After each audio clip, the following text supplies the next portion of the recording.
Valenzuela yung Kawayan. So yun guys, lilipat na naman kami. At tapos na kami dito. Ayan, dito yung mga pakainan ng mga isda. Lilipat naman tayo doon sa kabila. At doon naman sa White Sand naman ang pupunta natin. Sandbar. Yeah, sandbar. Yan, magandang doon, White Sand. So may sandbar kasi yung malinaw na malinaw doon ang malinaw na malinaw doon yung dagat. Katulad din dito, ganito rin yung kalinaw yung dagat. Kaso doon banda kasi, katulad nung vlog natin nung nakaraan, wala kasi ganong tao ngayon. Lalo kang ngayon, araw ng Lunes.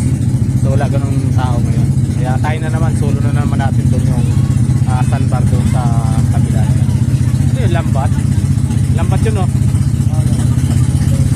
Ano ma? Marami na siguro huli yan. Daanan natin yung island na yan. Kaya yung island. Tuwan niya dyan basa. Maliit na island, no? Tuwan niya basa. Yan, parang yan eh. Parang puro bangkaso. Maliit. Ito malalim na.